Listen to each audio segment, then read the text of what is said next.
And 5, 4, 3, 2. And do it again. 4, 3, 2. Hi, hey, everybody. Happy May 5th, Cinco de Mayo. So I hope you had a wonderful lunch or a happy hour wherever you are in the world. Y'all, okay. I had this lady reach out to me on Facebook from Bangladesh. And so she was like, I've been watching your YouTube videos and I just like love your energies. Like you're super positive. So thank you so much for putting that out. I was like, oh, thank you. I hope she got the message. I think it went through, but if not, hey lady in Bangladesh, thank you for watching. Shout out to you. Yeah, so I just wanted to come on and real quick, and just kind of talk about like what's going on. So I think if I'm not mistaken, so it's either May 7th or May 11th. I can't remember, but that was the transformational day for me in the fact that I used to work for a district that shall not be named. That's what I like to call it. I no bitterness, just the fact, some things, yeah. Those of you who were laid off, you know what I'm talking about. So, just thinking back on, wow, at that moment, that was my defining moment I think another defining moment for me of unlearning, because I remember sitting on my couch and I was like, Christina, what are you going to do? It's like, yeah, get another job. I'm going to get another job. Like, and I remember my supervisor saying the first day, what she told me was priceless. And I really took that to heart, was that, the first day I started as in my role, she said, just remember from this point moving forward, you can only go up. She said, if anything, she said, anything that you've done prior to this moment is your backup plan. And I had never thought about it like that. I mean, I started to with teaching. I was like, well, I could always go back to teaching. I really didn't want to go back into the classroom. I loved the kids, but I just felt like I need to do more. My 25 or why am I saying 25, right? My 35 to 37 kids I was impacting, but I really loved supporting teachers and not being in a leader role as far as like a principal. I didn't want that. But just like coaching and geeking out on instruction and curriculum and things like that. So at that point when I found out like I was being laid off, and I mean, it was not the best way to do it. It was a very interesting to put people in a situation. Like, of course, you have some people who are just like cool with it, but their hearts are hardened, right? And so, anyway, I remember sitting on my couch like, Christina, what are you going to do? And it's like,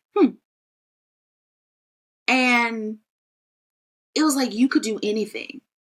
And I was like, but I've done education all my life. Like, I've never been laid off. I was working since I was 18. I never knew anything else. Like the things I wanted to do in my life, like I took another path, right? So for those of you who didn't know, I always wanted to be a neurosurgeon. I wanted to be a doctor.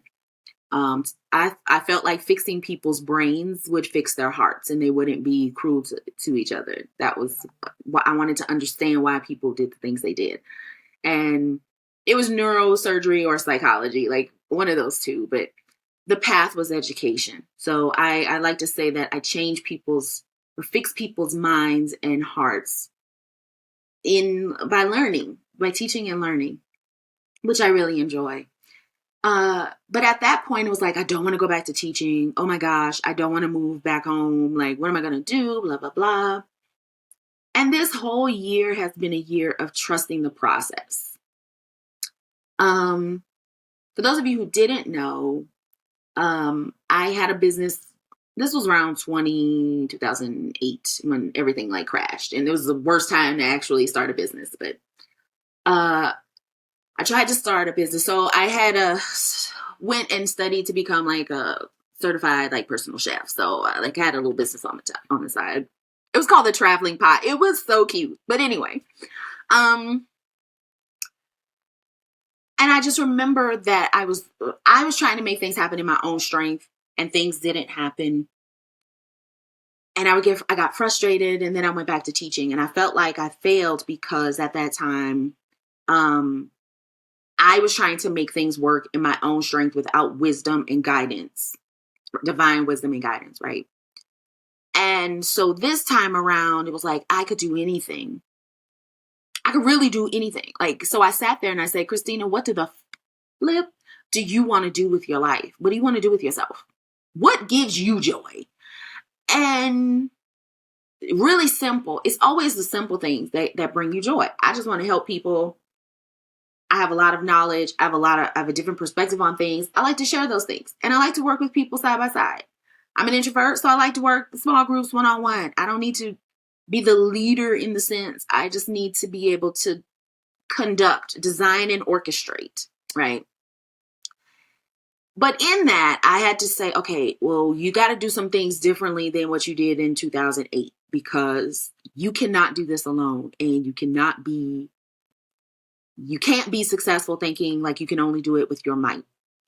And so this year has been a year of me really trusting the process and always being a visionary and always envisioning what I wanted, but knowing my role now. My role is different and those of you who've been laid off before and have found your passion and purpose, like, you can attest to this. It's like you find there's an ease to it that you have to let go, and you have to trust the process.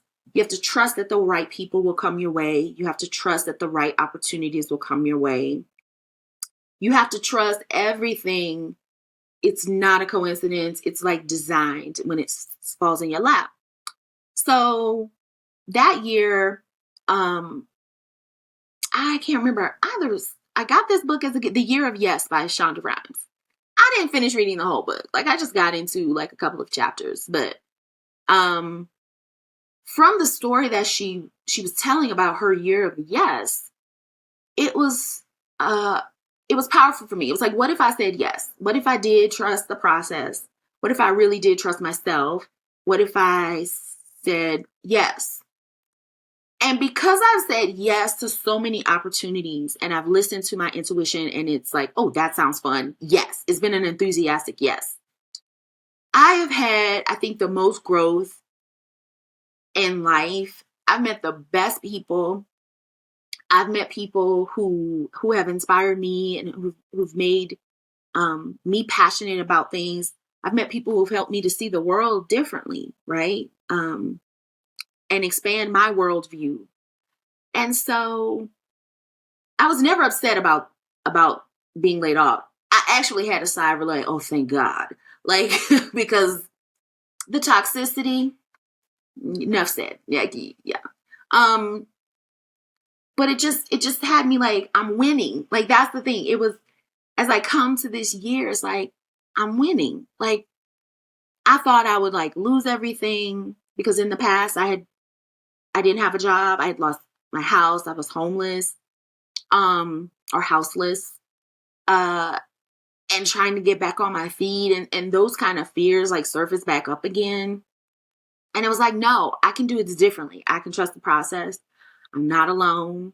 There are other people who are helping me. And I always ask, like, bring the people aligned in mind, heart, and spirit and energy, the right people, the people aligned in this way.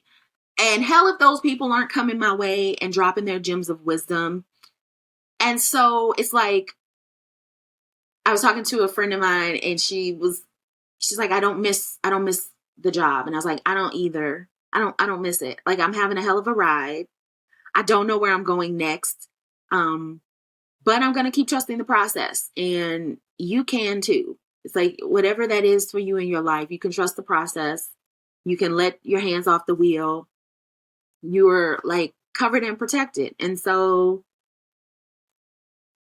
I would just say, whatever that is that you just want to let go of, take your hands off. You might have to start slow, start with the finger.